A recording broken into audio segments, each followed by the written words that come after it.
आज का प्रोग्राम मेरे नंदू के नाम। नंदू ना होता तो हिंदुस्तान की ऐसी बेइज्जती ना होती। नंदू ना होता तो हिंदुस्तान में इंतशार ना होता। नंदू ना होता तो हिंदुस्तान में सारी की सारी दौलत सिर्फ ऊपर के 5% लोगों के पास ना होती। नंदू ना होता तो हिंदुस्तान की मिलिट्री माइट का बबल इस तरीके से बस्ट ना होता। नंदू ना होता तो हिंदुस्तान इस तरीके से डिप्लोमेटिकली तन्हा ना होता। नंदू ना होता तो पाकिस्तान की ताकत को दुनिया दोबारा ना समझ सकती, क्योंकि हमें ताकत दिखाने के लिए एक मौका चाहिए था और वो दिया मेरे प्यारे नंदू ने। तो आज का पॉडकास्ट मेरे नंदू के नाम।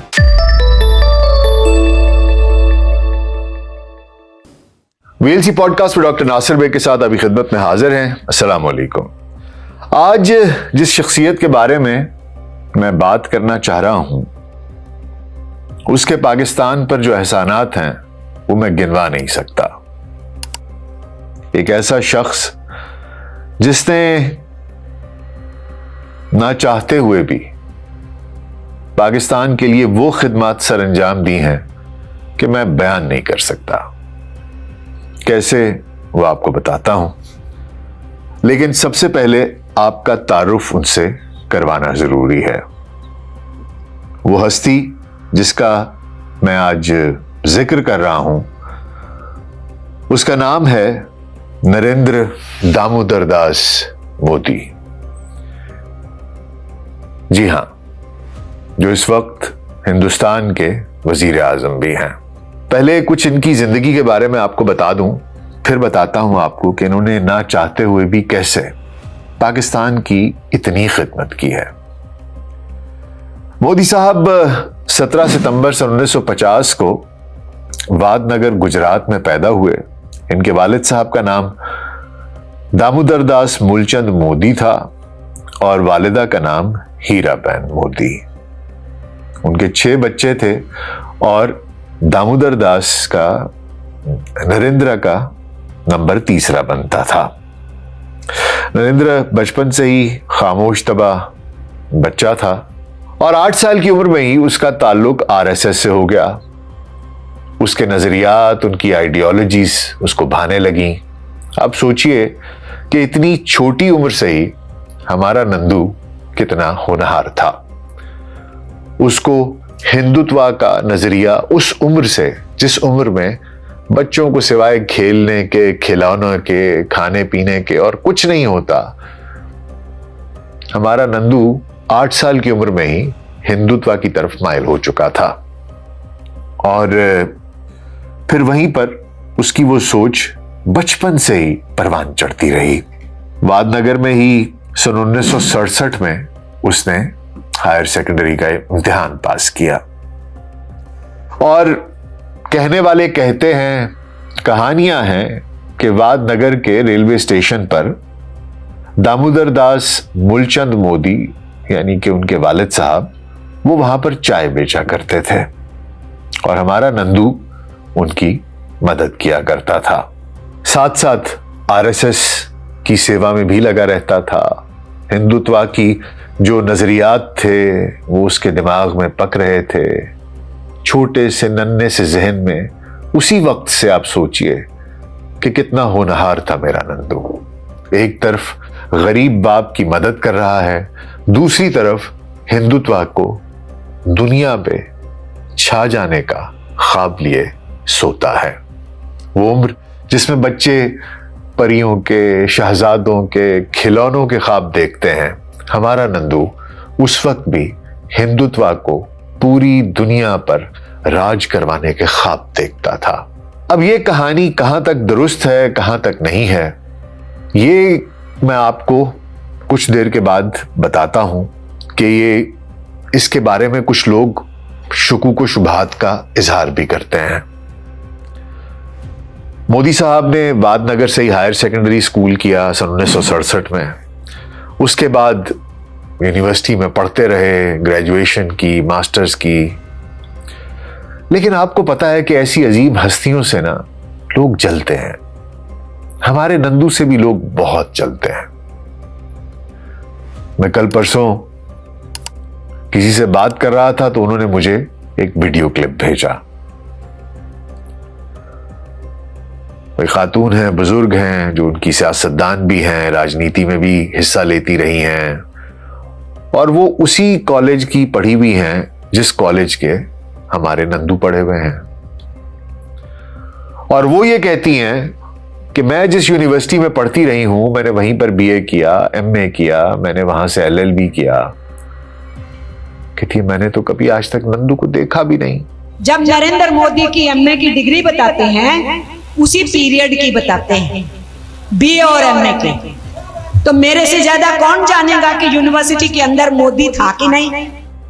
ना कभी नाम सुना। हालांकि मैं वहां पर राजनीति में हिस्सा लेती थी, स्टूडेंट पॉलिटिक्स में हिस्सा लेती थी, सब लोगों को जानती थी, कुछ लोगों के और नाम भी लेती है। कहती है कि मैं उन सब लोगों को जानती हूं क्योंकि वो मेरे साथ पढ़ते रहे हैं। मैं सभी एनएसवाई के, एबीवीपी के, एसवाईएस समाजवादी यूजर सभा के, एसएफआई के, आईएसएफ के सब नेताओं को जानती थी और जानती हूं।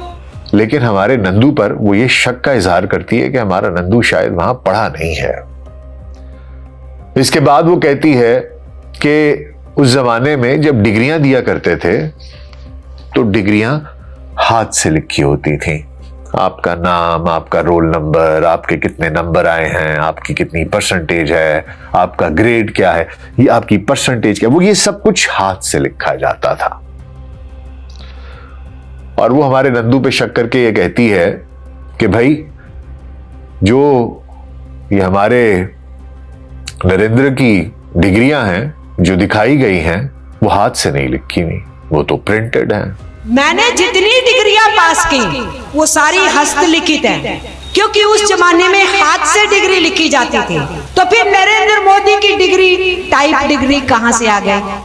और सिर्फ प्रिंटेड ही नहीं है, जिस फॉन्ट में उनको प्रिंट किया गया है वो फॉन्ट उस वक्त एग्जिस्ट ही नहीं करता था। निकम्मो, कम से कम सोच तो लेते। जो फॉन्ट टाइपिंग का कंप्यूटर पे फॉन्ट अभी हिंदुस्तान में, दुनिया में आया भी नहीं था, वो डिग्री उस फॉन्ट में टाइप करके उनको दी गई है। इतना जलते हैं ये लोग। हमारे नंदू की सारी तालीम को उसने मशकूक कर दिया कि जैसे हमारा नंदू झूठ बोल रहा है, हमारे नंदू ने पढ़ाई नहीं है, उसने कभी यूनिवर्सिटी की शक्ल ही नहीं देखी। मुझे बहुत दुख होता है ऐसे लोगों की बातें सुन के। और फिर वो यहां नहीं रुकती, वो आगे एक और भी दावा करती है। वो दावा ये करती है कि जिस रेलवे स्टेशन पर हमारा नंदू अपने बाप के साथ चाय के स्टॉल पर उसकी मदद किया करता था, वो कहती है कि वो रेलवे स्टेशन तो बना ही 1971 में है। ये रेलवे स्टेशन कब बना? 1973 में बना। तो वो रेलवे स्टेशन जब ये 24 साल के हुए तब वो रेलवे स्टेशन बना।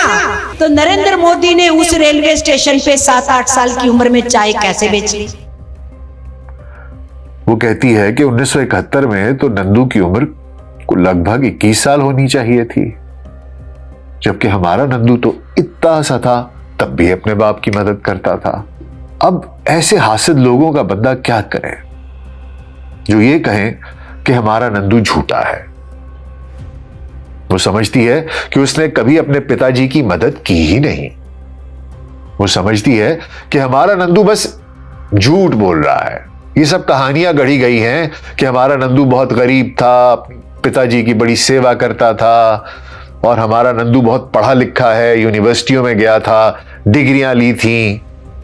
आप सोचिए ये कैसे लोग हैं, ये कैसा दावा करते हैं। बहरहाल इन तमाम बातों से नंदू को कोई फर्क नहीं पड़ता, उसकी खाल बहुत मोटी है। ऐसे ही बंदे को होना चाहिए, परवाह नहीं होनी चाहिए।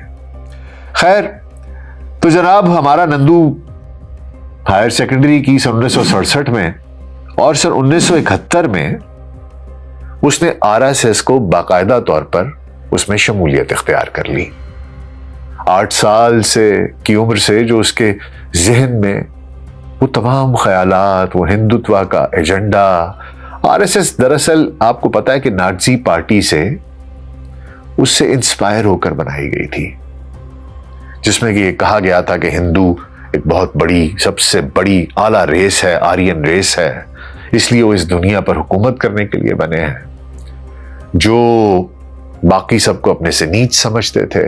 और वैसे ही मैं आपको बता दूं कि मोदी साहब खुद जो हैं वो अदर बैकवर्ड क्लासेस में से इनका शुमार होता है। क्लासेस क्या है हिंदुओं की, ये मैंने मेरा जो पॉडकास्ट है उनकी क्लासेस पर वो आप देख सकते हैं। बहरहाल जी, नंदू हमारा 1971 में आरएसएस का मेंबर बन गया और उधर खिदमत करनी शुरू कर दी और 14 साल तक आरएसएस का मेंबर रहते हुए खिदमत करता रहा। वहां पर लठ चलाना भी सीखी, हिंदुत्व के सारे नजरिए अजबर किए, बहुत काम किए, उनके साथ गुंडागिरी भी की। क्या करें, दुनिया में रहने के लिए करना पड़ता है भाई, इसमें हमारे नंदू का कोई दोष नहीं है। हमारा नंदू तो बस ये चाहता था कि किसी तरीके से पूरी दुनिया का हर शख्स हिंदू हो जाए, और अगर हिंदू नहीं हो सकता तो जो हिंदू नहीं है बस किसी तरीके से उसको जलाकर भस्म कर दिया जाए। खिदमत करता रहा आरएसएस की। 14 साल खिदमत करने के बाद आरएसएस ने कहा कि अब आम पक गया है, अब वक्त आ गया है कि इस हीरे को पूरी दुनिया देखे, इसकी चमक को पूरी दुनिया देखे। और हमारा नंदू इसकी खिदमत को आरएसएस ने बीजेपी के हवाले कर दिया। अब नंदू राजनीति के मैदान में आ गया, सियासत के मैदान में आ गया, बीजेपी की खिदमत करने लगा। बीजेपी दरअसल आरएसएस के एजेंडे को ही चलाती है। फर्क सिर्फ इतना है कि आरएसएस के पास गुंडे, बदमाश, मवाली, लठ वाले, तमंचों वाले, बंदूकों वाले, आरियों वाले, छुरों वाले, कुल्हाड़ियों वाले, इस तरह के लोग होते हैं जो लोगों को जरा डरा धमका कर, ये जरूरी होता है राजनीति में हुजूर, ऐसे नहीं, ये लोग नहीं मानते। ये जो नीची जात के लोग हैं इनको बताना पड़ता है, जो दूसरे मजहब के लोग हैं इनको समझाना पड़ता है, ये यही जुबान समझते हैं। तो हुजूर बीजेपी में चले गए और बीजेपी में ऐसी खिदमत की कि ठीक मजीद 13 साल बीजेपी की खिदमत करने के बाद 1998 में उसके जनरल सेक्रेटरी बन गए। और जब जनरल सेक्रेटरी बने तो उसके 2 ही साल बाद 2001 में गुजरात के चीफ मिनिस्टर बन गए, मंत्री बन गए हुजूर। अब पूरा गुजरात हमारे नंदू के नीचे, हमारा नंदू जो कहेगा गुजरात में वही होगा। और आप बताइए कि नंदू, जिसके दिमाग में 8 साल की उम्र से एक ही बात थी कि अगर कोई मजहब है तो हिंदू है, और अगर कोई लोग हैं जिनको के इस धरती मां पर जीने का अधिकार है तो वो सिर्फ और सिर्फ हिंदू हैं। तो आप मुझे बताइए कि वो गुजरात के मुसलमानों को कैसे बर्दाश्त करता। एक मस्जिद जो एक मुसलमान बादशाह के नाम पर कितनी सदियों से कायम है, उसको कैसे बर्दाश्त करता। तो पुराने सहीफे बनाए गए, जिस तरह इनकी डिग्री बनाई गई उसी तरह डॉक्यूमेंट बनाए गए। हिस्टोरियंस को बताया गया कि भाई ये पढ़ो जो हम लिख के लाए हैं। बताया गया हुजूर बिल्कुल आपके हुक्म की तामील होगी, आपकी आज्ञा का पालन होगा। और जनाब कहानी शुरू हो गई कि बाबरी मस्जिद के नीचे तो राम मंदिर है, हमें तो ये चाहिए। मैं राम तो पैदा ही यहां हुए थे, आप सोचिए उससे ना 1 इंच इधर ना 1 इंच उधर, बिल्कुल वहीं मस्जिद ढानी पड़ेगी। और हमारा नंदू तो आपको पता है 8 साल की उम्र से यही सपने देख रहा था। तो हुजूर तहरीक शुरू हो गई, बीजेपी, आरएसएस, मुसलमान लड़े, बहसें की, अपने अधिकार के लिए लड़े, अपने हक के लिए लड़े। लेकिन फिर आपको पता है हमारा नंदू तो 8 साल की उम्र से ट्रेनिंग ले रहा था। और फिर हिंदू और मुसलमानों की आबादी का तनासुब देखें हुजूर, तो एक को 10-10, 15-15, 20-20 पढ़ते हैं, इनकी क्या औकात। वही हुआ जो होता है, दंगे हुए और 2000 मुसलमानों को शहीद कर दिया गया। हमारा नंदू पूरी दुनिया में बुचर ऑफ गुजरात यानी गुजरात के कसाई के नाम से, गुजरात के कस्साब के नाम से मशहूर हो गया। इतना मशहूर कि 2005 में इसने अमेरिका जाना चाहा तो उन्होंने इसको वीजा देने से इनकार कर दिया, ये कह के कि हुजूर आपका नाम दहशतगर्दी में जुड़ा है, आपकी वजह से 2000 लोगों की शहादत हुई थी, हम आपको, आप जैसे लोगों को अमेरिका में नहीं बुला सकते। आप सोचिए, अमेरिका वाले भी इतने छोटे जहन और इतने छोटे दिल के निकले हैं, हमारे नंदू को समझे नहीं। बहरहाल हमारा नंदू भी लगा रहा, उसी सुर में नफरत के गीत गाता रहा। पूरे हिंदुस्तान में बच्चे बच्चे को नफरत की, तकसीम की वो आग को बढ़ाता रहा। हिंदुत्व का नजरिया उसको पनपता रहा, उसको अपने खून से उसकी आबियारी करता रहा, ऐसी पॉलिसीज बनाता रहा, आरएसएस को मजबूत करता रहा। वो आरएसएस जिसके पास 200 लोग थे 400 हुए, 4000 हुए, 40,000 हुए, 4 लाख हुए, 4 करोड़ हुए। जिनके पास डंडे थे उनके पास बंदूकें आ गईं, उनके पास लाइसेंस टू किल आ गया, क्योंकि पूरी की पूरी एडमिनिस्ट्रेशन हमारे नंदू के अंगूठे के नीचे थी। तो हुजूर 2014 में जब चुनाव हुआ तो हमारा नंदू प्रधानमंत्री बन गया, वजीर आजम बन गया, प्राइम मिनिस्टर बन गया। अब वो नंदू जो 8 साल की उम्र में आरएसएस में हिंदुत्व के ख्वाब देखता था और 2001 से सिर्फ गुजरात का चीफ मिनिस्टर था, सिर्फ एक सूबा उसके नीचे था जहां पर कि वो हिंदू मजहब की प्रचार कर रहा था, नफरत का प्रचार कर रहा था, दूसरे मजाहिब के खिलाफ लोगों को उकसा रहा था, उस एजेंडे को चला रहा था। खुद क्या उकसा रहा था, मतलब जो उकसाने वाला एजेंडा है उसको सपोर्ट कर रहा था। आज वो पूरे के पूरे भारत का प्रधानमंत्री बन गया और प्रधानमंत्री बनने के बाद अब पूरा भारत उसके हाथ में था। लेकिन हमारा नंदू जाती तौर पर बहुत तन्हा है। हमारे नंदू की ना सन 1968 में जाशोदबेन चिमनलाल मोदी इनके साथ उनकी शादी कर दी गई। नंदू 18 बरस का था और जाशोदबेन सिर्फ 17 बरस की। लेकिन मोदी की तबीयत इस तरफ माइल नहीं हुई। उसका सिर्फ एक ही सपना था कि मैं हिंदुत्व का एजेंडा पूरी दुनिया में फैलाऊंगा। इसलिए वो घर से भाग गया। पता नहीं जाशोदबेन का क्या बना क्या नहीं बना, लेकिन हमारा नंदू 2014 में प्रधानमंत्री बन गया। प्रधानमंत्री बना तो हुजूर क्या क्या नहीं किया, क्या क्या नहीं किया हमारे नंदू ने। सोचिए, उसने सबसे पहला काम तो यह किया कि वो जो हिंदू मुस्लिम फसादात उसने कराए थे, जो मुसलमानों से नफरत थी, जो बीज उसने गुजरात में बोया था, अब वक्त आ गया था कि इस फसल को पूरे हिंदुस्तान में फैला दिया जाए। नफरत की सोच को, तकसीम की सोच को पूरे हिंदुस्तान में फैला दिया जाए। और हुजूर क्यों ना हो, ये जो मुसलमान हैं हिंदुस्तान के, ये दरअसल हिंदुओं से ज्यादा इंडियन है। आपको पता है, ये इसलिए हिंदुओं से ज्यादा इंडियन है क्योंकि उनके पास ये चॉइस थी कि वो इंतखाब कर सकते कि वो पाकिस्तान जाना चाहते हैं कि हिंदुस्तान रहना चाहते हैं।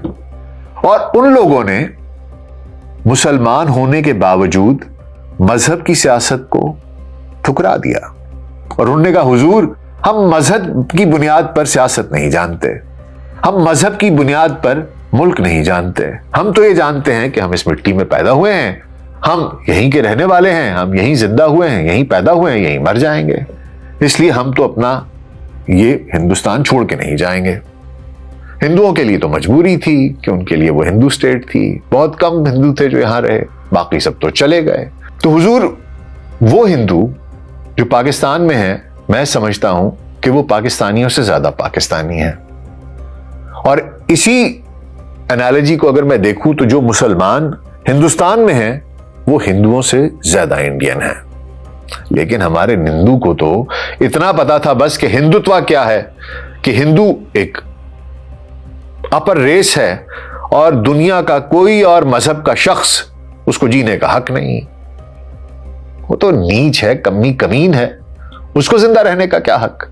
तो हमारे नंदू ने ये बीज जो बोया था गुजरात से, अब ये उसने बीज पूरे हिंदुस्तान में बो दिया, नफरत की आग फैला दी। वो हिंदुस्तान जो कभी किसी जमाने में सेकुलर स्टेट हुआ करता था, लोग देखते थे कि यार यहां हिंदू मुस्लिम सिख ईसाई सब लोग आपस में हंसी खुशी रह रहे हैं, क्या जबरदस्त रोल मॉडल है ये। जहां पर इतने कल्चर्स हैं, इतनी डाइवर्सिटी है, क्या मुल्क है यार ये, इतनी जुबानें बोली जाती हैं, यहां पर इतनी बर्दाश्त है, लोग एक दूसरे के साथ प्यार मोहब्बत से रहते हैं। उस हिंदुस्तान को उसने ट्रांसफॉर्म किया और वो जो ट्रांसफॉर्मेशन थी एक हिंदू स्टेट की, transformation of India from a secular state to a Hindu state. ये जो ट्रांसफॉर्मेशन हुई है हिंदुस्तान की एक सेक्युलर स्टेट से एक हिंदू स्टेट में, ये सिर्फ और सिर्फ हमारे नंदू का कारनामा है। अगर हमारा नंदू प्रधानमंत्री ना बनता तो कभी भी हिंदुस्तान एक सेक्युलर स्टेट से एक हिंदू स्टेट ना बन सकता।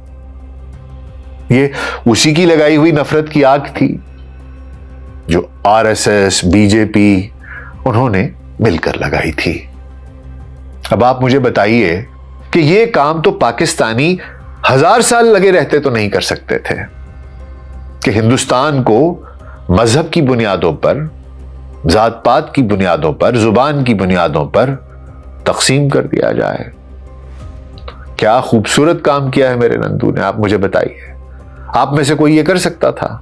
पाकिस्तान का बड़े से बड़ा लीडर भी ये काम नहीं कर सकता था कि इंडिया को एक मॉडरेट स्टेट से, एक सेकुलर स्टेट से, कल्चरली डाइवर्स स्टेट से एक ऐसी स्टेट बना दिया जहां पर सिर्फ और सिर्फ हिंदू राज चलता है, जहां पर हिंदू किसी भी और मजहब के शख्स को उसका चर्च चलाए, उसकी मस्जिद जलाए, किसी वक्त भी किसी को कोई भी प्रिटेक्स्ट बना के जी। तो बात यह है हुजूर कि उसको ये मालूम है कि वो क्या कर रहा है। इसी वजह से तो मैं उसका शुक्रगुजार हूं कि उसने हिंदुस्तान को इस तरीके से तकसीम किया और एक ऐसी आग लगाई जो घर घर फैल गई। क्योंकि क्या पता, एक घर हिंदू का है, अगला मुसलमान का है, अगला ईसाई का है, अगला सिख का है। यह कमाल काम किया और इसी वजह से उसने पंजाब में भी उस आग को फिर से हवा दे दी जो 80 की दिहाई में लगी थी, जिसकी वजह से एक अपने ही बॉडीगार्ड ने इंदिरा गांधी को गोली मार दी थी, मर गई थी बेचारी कांग्रेस वाली। बहरहाल हमारे नंदू ने फिर से उसको हवा दी। अब सिखों में भी एक आग थी, वो भी एक एहसास महरूमी का शिकार थे। और मुसलमान तो पैदा ही मरने के लिए हुआ है, ऊपर से बैनुल अक़वामी तौर पर भी जी मुसलमान ज़ेरे अताब थे। मगरब में भी उनको कुट पड़ रही थी, मशरिक़ वुस्ता में भी कुट पड़ रही थी। और इसराइल अब उनका रोल मॉडल था नंदू जी का, क्योंकि इसराइल भी मुसलमानों की जान का दुश्मन था। फलस्तीन में लाशों पे लाशें गिरा रहा था, मासूम बच्चे मासूम औरतें ज़िबा कर रहा था। और ना तो इसराइल में कोई इतनी सी भी शर्म थी, ना ही उनमें इतना सा भी एहसास था, ना ही कोई इतनी सी इंसानियत थी। और हमारा नंदू तो 8 साल की उम्र से इसी चीज के लिए तैयार किया गया था, उसमें भी इन तमाम चीजों की रत्ती नहीं थी। इसीलिए हिंदुस्तान को तकसीम होते देखा गया। आप सोचिए, ये काम मैं और आप कर सकते थे, ये सिर्फ और सिर्फ मेरा नंदू कर सकता था। हिंदुस्तान अब एक सेकुलर स्टेट नहीं है, एक सेकुलर मुल्क नहीं है, ये सिर्फ और सिर्फ हिंदुओं का देश है, ये हिंदू देश है। आप सोचिए, उसके बाद मेरे नंदू की ऐसी किस्मत है, यकीन मानिए ऐसी किस्मत भी किसी किसी की होती है। इससे पहले जो प्रधानमंत्री थे डॉक्टर मनमोहन सिंह, वो उससे पहले इनके फाइनेंस मिनिस्टर भी थे। अब आप सोचिए कि क्या काबिल आदमी था डॉक्टर मनमोहन सिंह। उसने हिंदुस्तान के लिए इस किस्म की इकोनॉमिक पॉलिसीज बनाई जो कि आहिस्ता आहिस्ता आहिस्ता आहिस्ता हिंदुस्तान की इकोनॉमी को बेहतर करने लगी। और जब इन्होंने पूरी हिंदुस्तान में हिंदुत्व की आग लगाई, उनको बताया कि भाई ये नजरिया फैलाया कि तुम इन सब कमी कमीनों से ऊपर हो, ये तो दलितों से भी नीचे है, तुम हिंदू हो, अपनी ताकत को पहचानो, तुम्हारे साथ ज्यादती हुई है, ये कई सदियों तक तुम पर हुकूमत करते रहे, तुम्हारे बाप दादा को इन्होंने जलील किया है, उनको गुलाम बनाकर रखा है। अब वक्त आ गया है कि तुम इनसे बदले लो। आओ हम तारीख भी दोबारा लिख देंगे, हम लिख देंगे कि ये सारे मुसलमान जो राजा थे बहुत जालिम थे, इन्हें हमें लूटा खसूटा, हम इनको एज विलन्स पोर्ट्रे करेंगे, तुम बेफिक्र हो जाओ। पूरी बॉलीवुड की इंडस्ट्री हमारे पास है, जो चाहेंगे फिल्म बना देंगे, जो सच झूठ कहेंगे दुनिया उसको सुनेगी। हमारे नंदू ने यह काम भी शुरू कर दिया और ये पूरी की पूरी कहानी जब फैल गई तो हमारा नंदू प्राइम मिनिस्टर बन गया। लेकिन सोचिए, उससे पहले doctor Manmohan Singh economic policies बड़ी बुनियादी किस्म की वो तब्दीलियां कर चुका था और आहिस्ता आहिस्ता आहिस्ता आहिस्ता हिंदुस्तान की जो इकोनॉमी है वो ट्रैक पर आना शुरू हो गई थी। जब हमारा नंदू आया तो वो तकरीबन ट्रैक पर आ चुकी थी। अब ऐसा नसीब तो किसी किसी का होता है हुजूर, और हमारा नंदू ऐसे चैंपियन बन गया। उसके आते ही इकोनॉमी बेहतर होनी शुरू हो गई और होते होते होते होते हिंदुस्तान का जीडीपी $4 ट्रिलियन हो गया। अब हिंदुस्तान ने बढ़के मारनी शुरू कर दी। आपको पता है, कमजर्फ के पास पैसा आ जाए तो बस उसके बाद उसकी छिछोरी हरकतें देखने वाली होती हैं। कभी बाराक ओबामा के पास सूट पहन के जा रहा है जिसके ऊपर अपने नाम लिखे हुए हैं, सुना है सोने की तार से। कभी कोई, हम उसे पंजाबी में कहते हैं, शोधी हरकतें करता है, कभी कुछ करता है, कमजर्फों वाली, छोटे प्याले में ज्यादा पड़ गया। अब कभी तो इसका फॉरेन मिनिस्टर जयशंकर जाकर पूरी दुनिया को यह बताता है कि तुम्हें नहीं पता हम कौन है, तुम्हें नहीं पता हम कौन है, तुम्हें नहीं पता हम कौन है। हम दुनिया की 5वीं बड़ी इकोनॉमी है, हम दुनिया की 5वीं बड़ी इकोनॉमी है, हम ऐसा कर देंगे, हम वैसा कर देंगे, हम कोई छोटी चीज नहीं है, हम दुनिया की सबसे बड़ी आबादी, हम दुनिया की सबसे बड़ी मंडी है। तो हुजूर, ये जो 5वीं बड़ी इकोनॉमी का मिथ है, ये मैं आज बस्ट करने जा रहा हूं। देखिए, हिंदुस्तान की 4 ट्रिलियन जीडीपी है और 1 अरब 40 करोड़ की आबादी है। अगर इस हिसाब से देखें तो पर कैपिटा इनकम $2800 बनती है, जो कि अच्छी खासी है। लेकिन इसमें से अंबानी और अडानी के $200 अरब निकाल दें तो यही पर कैपिटा इनकम $2700 रह जाती है। और अगर इसमें से जो टॉप के 1% लोग हैं अमीर, उनके $1.6 खरब निकाल दिए जाएं तो ये पर कैपिटा इनकम $1730 पर आ जाती है। और अगर ऊपर के 5% जो अमीर तरीन लोग हैं उनके $2.5 ट्रिलियन भी निकाल दिए जाएं तो हिंदुस्तान की पर कैपिटा इनकम $1130 आती है। अगर आप चाहें तो इसकी तस्दीक कर सकते हैं, $1130, जो गरीब तरीन अफ्रीकी ममालिक से भी ये पर कैपिटा इनकम नीचे है। 95% हिंदुस्तानी $1150 की पर कैपिटा इनकम पर जिंदा है। पाकिस्तान, जिसे कि ये भिखारी कहते हैं, हमारी पर कैपिटा इनकम $1663 है। 95% आबादी हिंदुस्तान की $1130 उनकी पर कैपिटा इनकम है। मोदी ने मनमोहन सिंह की पॉलिसीज को भी इस तरीके से डिस्टॉर्ट किया कि सिर्फ ऊपर के कुछ 5% लोग हिंदुस्तान में अमीर हो गए। सब का सब पैसा सिर्फ कुछ लोगों के पास मरकूज हो गया। और नीचे जनता जनार्दन भूखी मरे, सड़कों पर रहे, फुटपाथों पर रहे, एक वक्त का खाना मिले ना मिले, गाड़ियों के नीचे कुचल दें उनको सलमान खान जैसे स्टार। इसीलिए तो पैदा होते हैं कीड़े मकोड़े। तो हुजूर, ये भी मेरे नंदू का कारनामा है कि उसने ये सारी की सारी जो $4 ट्रिलियन की इकोनॉमी बनाई है, इस खूबसूरती से बनाई है कि ऊपर के 5% लोग अगर आज चाहें कि हम हिंदुस्तान से चले जाएं, तो हिंदुस्तान की जो पर कैपिटा इनकम है वो $1130 रह जाती है हुजूर, नीचे के 95% के पास। ये भी मेरे नंदू का कमाल है। उसने अंबानी को गले से लगाया, उसने अडानी को कंधे से लगाया, कंधे पे उठाया, चूमा, पचकारा। आप देखिए, ये है मेरा नंदू। अब मैं और आप 1000 साल भी चाहते तो हिंदुस्तान में ऐसी अनइक्वल और अनजस्ट डिस्ट्रीब्यूशन ऑफ वेल्थ नहीं कर सकते थे। और उसके बाद हमारा नंदू इसी के ऊपर सवार होकर एक हॉकिश फॉरेन पॉलिसी पे चल पड़ा। मैंने बताया, जो उनका फॉरेन मिनिस्टर है वो जाकर हर किसी को ये कहता है, उनको दर्स देता है, मोरालिटी के लेसन्स देता है, अखलाकियात की तदरीस करता है। हुजूर बताता है कि तुम क्या चीज हो, हम हैं, हम हैं। हर चीज में मेरे नंदू ने कोशिश की कि बता दिया जाए कि दुनिया में जितने भी लोग हैं वो सब बस फारिग हैं। सिर्फ और सिर्फ हिंदू और हिंदुस्तान की संस्कृति है जिसने पूरी दुनिया को सब कुछ सिखाया है।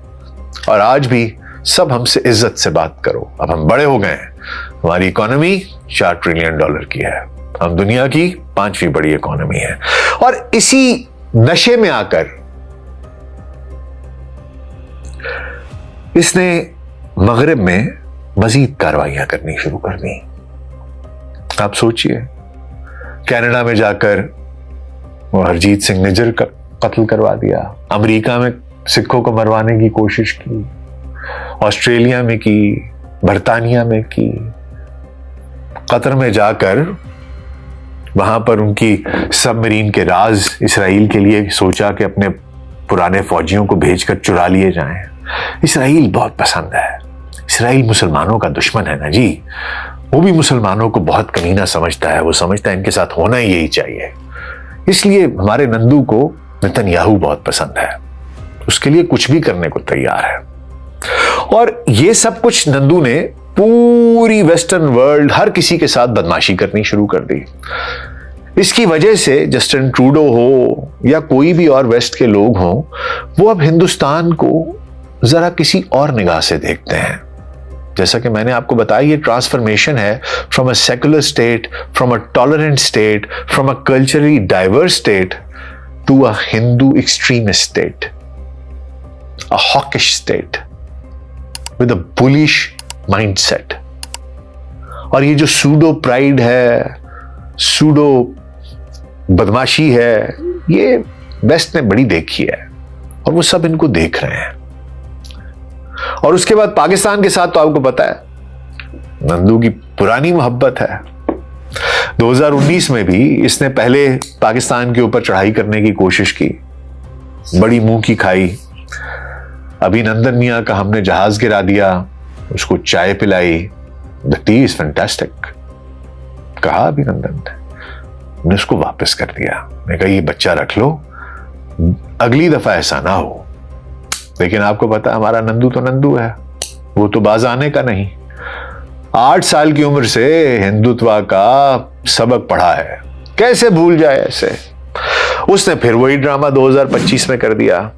अब आप सोचिए, एक फॉल्स फ्लैग ऑपरेशन किया, इसने पहले भी बड़े किए हैं। ये हरकतें इसको करने का शौक है। 2019 में किया, मुंह की खाई, फेल्ड ऑपरेशन हुआ। लेकिन 2019 में ये काम कर गया था। लोगों में वो जो एक बीजेपी की मोहब्बत थी वो जाग गई। वो जो हिंदू होने का एक वो था, नशा था, वो जो एक पागलपन था, वो जो एक हिस्टेरिया था, वो ये क्रिएट कर गया। और 2019 में भी एक बार फिर इलेक्शन जीत गया।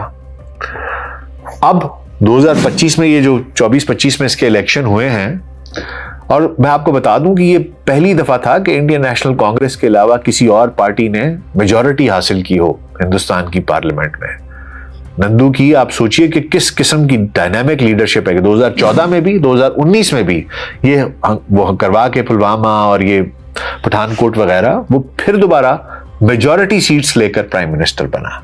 लेकिन 2024 में उसने राम मंदिर का इफ्तिताह किया, पूरे गुजरात में तमाशे किए कि देखो मैंने मस्जिद गिरा दी है और मैंने मंदिर बना दिया है, राम की जन्मभूमि बना दी है, उसका मंदिर फिर से खड़ा कर दिया है। लेकिन मुझे लगता है कि इस दफे मेरे नंदू का जादू इतना चला नहीं, क्योंकि इस दफा उसे पार्लियामेंट में मेजॉरिटी नहीं मिल सकी और उस बेचारे को एक कोएलिशन गवर्नमेंट बनानी पड़ी। अब हुआ कुछ यूं कि 2025 में एक और इलेक्शन आ गए बिहार में। अब क्या करे, खौफ है। कहते हैं लोग कि जो बिहार में चुनाव जीतता है, जो बिहार में हुकूमत बनाता है, वही मरकज में हुकूमत बनाता है।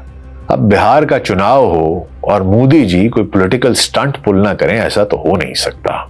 मोदी को ये इल्म है, उसने कहा यार ये पाकिस्तानियों के ऊपर पहले भी इतनी दफा ये टेररिज्म के इल्जामात हिस्ट्री है। कोई कहते हैं उसामा बिन लादेन यहां से निकला जी, फलाना हुआ। हम वेस्ट को बताएंगे तो वेस्ट मान लेगा। वैसे भी हम इतनी बड़ी आबादी हैं, इतनी बड़ी मंडी हैं, हमारी उनसे अच्छी बनती है। और फिर वो मुसलमान हैं, उनको तो वैसे ही लोग अच्छा नहीं समझते, उनको तो मौका ढूंढते हैं मारने का। बस बेहतरीन मौका है। हम पिछले 20 सालों से इंतजार कर रहे हैं पाकिस्तान पर सर्जिकल स्ट्राइक करने का। ये बेहतरीन मौका है, एक फॉल्स फ्लैग ऑपरेशन कराओ, अपने कुछ बंदे मारो। और हिंदू मारना, भाई मारना पड़ता है, कुर्बानी देनी पड़ती है, समझा करें। उनको मार दो और उसके बाद पाकिस्तान पर इल्जाम लगाकर इन पर एक जंग मुसल्लत करते हैं। फुल आउट वॉर नहीं करेंगे, सर्जिकल स्ट्राइक करेंगे, बाद में इनके ऊपर डिप्लोमेटिक प्रेशर दिलवाएंगे, वो खुद ही चुप हो जाएंगे तो हमारी जय जयकार हो जाएगी। पूरी दुनिया भी ये समझ लेगी कि हम कितने बड़े बदमाश हैं। हम जिसको चाहें अपने हमसाया मुल्क में घुसकर उधर सर्जिकल स्ट्राइक कर सकते हैं और पाकिस्तान को मारेंगे तो और भी मजा आएगा। न्यूक्लियर पावर है, ऊपर से मुसलमान है, दुनिया हमारी पूरी दुनिया में जय जयकार हो जाएगी। और ऊपर से वावेला मचा देंगे, मीडिया अपने कंट्रोल में करेंगे, झूठ बोलेंगे, जो जी चाहेगा करेंगे। तो हुजूर ये कर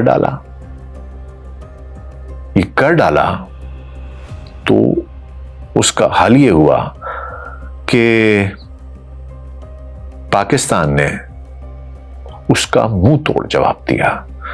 5 तैयारे गिरा दिए, 3 राफेल गिरा दिए, 2 एक मिग 29 गिरा दिया, एक Su-30 गिरा दिया, S-400 Russian air defence system तबाह कर दिया। एक मिसाइल का जवाब वापस उनकी एयर बेसिस पे मिसाइल दाग कर किया। और हालात ऐसे हो गए कि अमेरिका के सदर ट्रंप को आकर जंग बंदी करवानी पड़ी।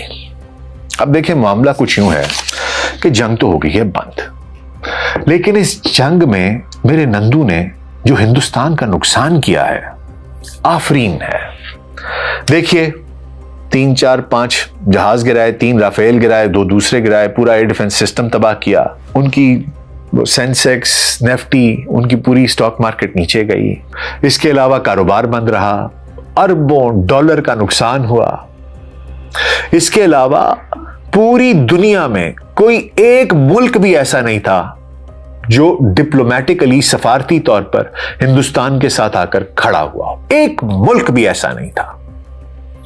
ऐसे खूबसूरत तरीके से मेरे नंदू ने हिंदुस्तान को पूरी दुनिया से आइसोलेट किया है कि कुर्बान जाऊं। हुजूर मैं और आप 1000 साल लगे रहते ये नहीं कर सकते थे। जयशंकर जैसे बदतमीज आदमी को फॉरेन मिनिस्टर बनाकर, ऊपर से चालाकियां, आपको पता है, फुर्तियां, शातिराना हरकतें तो हैं। इधर अमेरिका को कहते हैं हम तुम्हारे दोस्त हैं, उधर रूस को कहते हैं हम तुम्हारे दोस्त हैं, चीन को कहते हैं देखो हमारी इतनी बड़ी मंडी है, आओ इधर अपना माल बेचो। एक तरफ अमेरिका के साथ कुर्बतें हैं, जाकर फॉरेन व्हाइट हाउस में अमेरिका से मिलना है ट्रंप से, साथ ब्रिक्स के फाउंडिंग मेंबर भी हैं, डी-डॉलराइजेशन की ख्वाहिश रखते हैं कि हम सुपर पावर बने।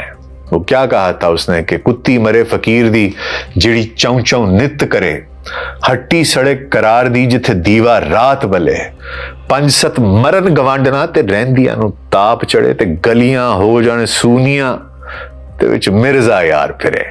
तो बस यही मेरे नंदू की ख्वाहिश है कि अमेरिका, रूस, चाइना, जर्मनी, जापान, ब्रिटेन, ये सब के सब मर जाएं। अब पाकिस्तान तो मुस्लिम सारे के सारे, और इस पूरी दुनिया में सिर्फ हिंदुस्तान का राज हो, हिंदुत्व का राज हो, ये ख्वाहिश है असल। कभी इसके साथ चालाकी करते हैं, ब्रिक्स में घुस के डॉलराइजेशन करते हैं, रूस से रुपयों में तेल खरीदते हैं, पेट्रो डॉलर की तौहीन करते हैं, उधर जाकर अमेरिका को कहते हैं हमारे मुल्क में आकर इन्वेस्टमेंट करो, हमसे हमारी चीजें लो, आओ टेस्ला वाले, आओ आईफोन वाले, एप्पल वाले आ जाओ। ये चालाकियां जो है ना, दुनिया सब समझती है और भांपती है, आपकी सूडो अग्रेसिव टोन्स को भी समझती है। अब जिस तरीके से हमारे नंदू ने हिंदुस्तान को डिप्लोमेटिकली सफारती सतह पर तन्हा किया है, हुजूर मैं और आप तो ना कर सकते थे। तो अब बताइए उसका शुक्रिया अदा करना बनता है कि नहीं बनता है? फिर आप सोचिए, मेरे नंदू का एक फाशिस्ट माइंडसेट है, ये हर किसी को डरा धमका के रखता है। मीडिया की तो उनकी तो रूह खुश्क हो जाती है हुजूर, उनसे तो जान जाती है उनकी। एक पूरा नया तर्ज का मीडिया मेरे नंदू ने इजाद किया जिसका नाम है गोदी मीडिया, जो मोदी की गोदी में बैठकर जो मोदी कहता है वो कहती है। और उसने एक फॉल्स नैरेटिव्स बताने का ऐसा खूबसूरत निजाम बना लिया है, वाह वाह, कमाल है हुजूर। यानी कि दिन को रात, रात को दिन, जिंदा को मुर्दा, मुर्दा को जिंदा, पानी को आग, आग को पानी, क्या खूबसूरत तरीके से बयान करते हैं और ऐसी ऊंची आवाज में चिल्ला चिल्ला कर कमाल कर दिया हुजूर, कमाल कर दिया। और पूरी हिंदुस्तान की आवाम को बेवकूफ बनाया हुआ है, सच से दूर रखा हुआ है, झूठ बोलो बस। और जो लोग नहीं मानते उनके लिए आरएसएस के गुंडे तो हैं, डरा के धमका के रखो, जो सच बोलने की कोशिश करे उसकी जुबान काट दो, उसको गोली मार दो, उसके घर को आग लगा दो, हुजूर उसके घर से उठा लो जिसको उठाना है। यह है मेरे नंदू का कमाल, उसने सबको डरा कर रखा हुआ है। वो बेचारे जो बिल्कुल बीच में होते हैं, जो हिंदुत्व के हामी हैं हुजूर, वो तो इसके गुण गाते ही गाते हैं।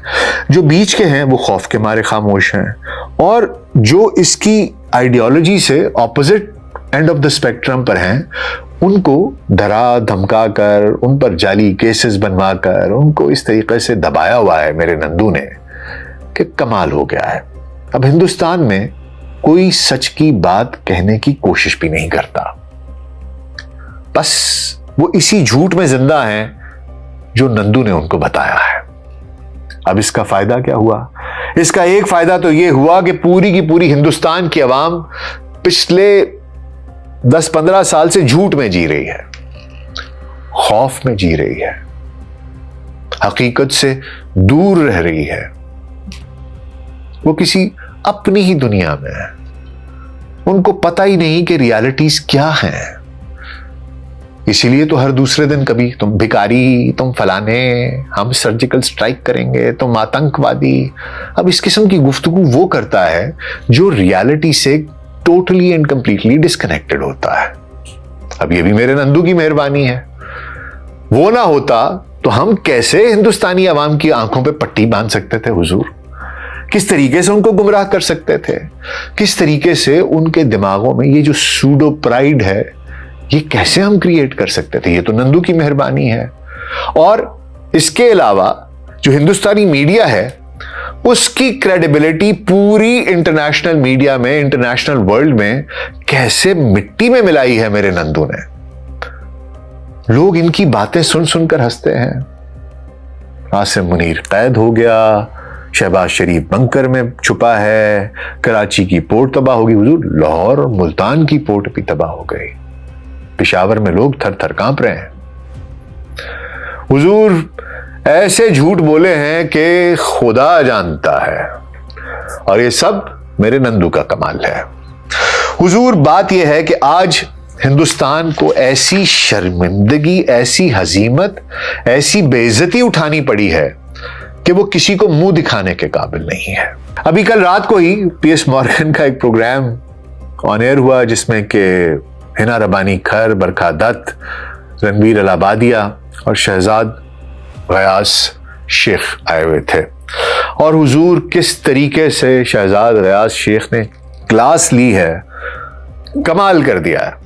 दोनों बरखा दत्त और रणबीर अलाबादिया को उसने फ्लैट कर दिया। उनके पास कुछ था ही नहीं बोलने को, ले देकर वही ये जी टेररिस्ट हैं, वो फलाना इनके पास से निकला था, फलाना इनके पास से निकला था, वो सुपरस्टार वो बिन लादेन वाला उसका पोस्टर दिखाएंगे और फिर वही पुराना रिटोरिक जो मैंने आपको इतने प्रोग्राम्स में बताया, क्योंकि इनको पता है कि ये बिकेगा वेस्ट पे।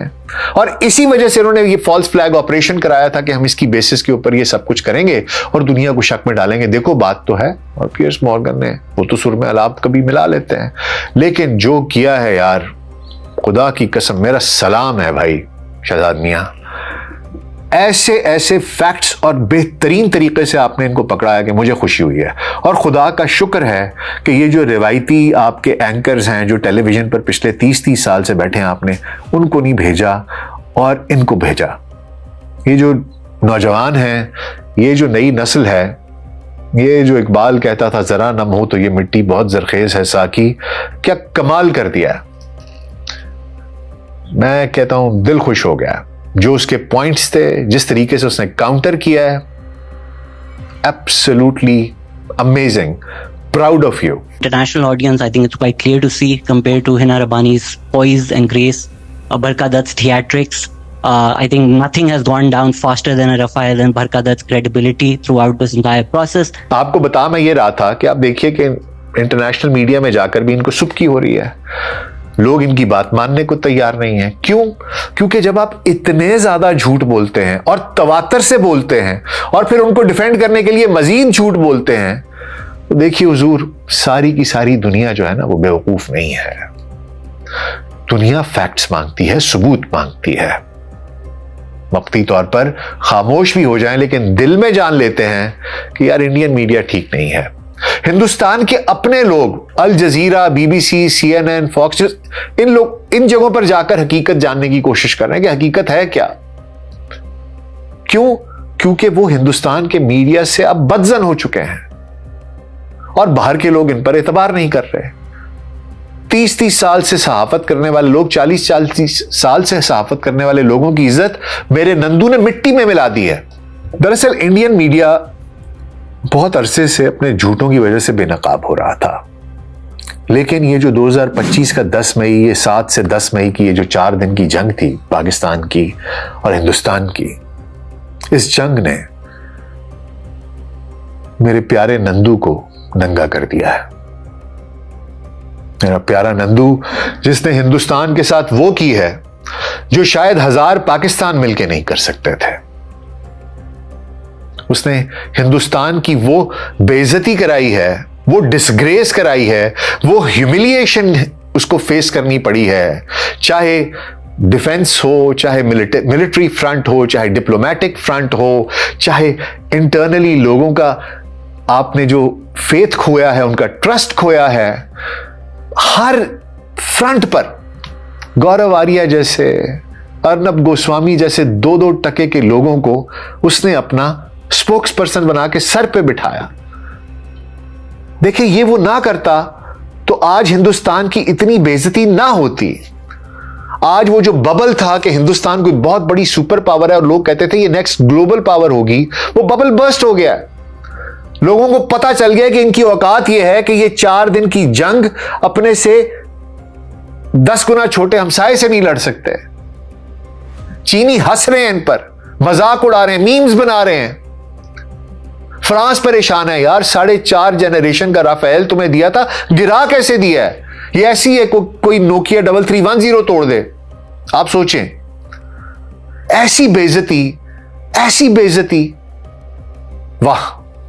ये सिर्फ और सिर्फ मेरे नंदू की वजह से है। इसी वजह से मेरे आज का प्रोग्राम मेरे नंदू के नाम, मेरे प्यारे नरेंद्र मोदी के नाम। मोदी, आपका बहुत बहुत शुक्रिया। मोदी, तेरा 1000 बार शुक्रिया। अगर तू ना होता तो आज हिंदुस्तान इस बेइज्जती से जलील ना हो रहा होता और पाकिस्तान की असल हकीकत को लोग पहचान ना पाते। पाकिस्तान की इज्जत बहाल हुई, पाकिस्तान की फौज की इज्जत बहाल हुई, पाकिस्तानियों का एतमाद बहाल हुआ, ना सिर्फ अपनी फौज पर, अपनी हुकूमत पर, बल्कि पूरी दुनिया का पाकिस्तान के ऊपर एतमाद बहाल हुआ। पाकिस्तान के डिप्लोमेटिक टाइज बेहतर हुए, चीन पाकिस्तान के साथ खड़ा रहा, तुर्की पाकिस्तान के साथ खड़ा रहा, सऊदी अरब, ईरान सब पाकिस्तान के साथ खड़े रहे और अभी तो पार्टी शुरू हुई है। ये सब कुछ मेरे नंदू की वजह से। नंदू, तुझे सलाम हिंदुस्तान का बेड़ा गर्क करने का और पाकिस्तान की इज्जत को बहाल करने का। तो हुजूर नंदू को बहुत बहुत सलाम पेश करता हूं, उसका शुक्रिया अदा करता हूं। आप लोग भी नंदू का शुक्रिया अदा कीजिए कि वो ना होता तो आज हम यहां ना होते और हिंदुस्तान वो वहां ना होता। आपका इस बारे में क्या राय है, क्या ख्याल है, आप जरूर बताइएगा। आप मेरी बात से मुत्तफिक हैं कि नहीं? आपके कमेंट्स मैं पढ़ता हूं और लुत्फ अंदोज होता हूं, तो जरूर मुझे बताइएगा। आज का प्रोग्राम बस इतना ही। अपना ख्याल रखिएगा। शुक्रिया।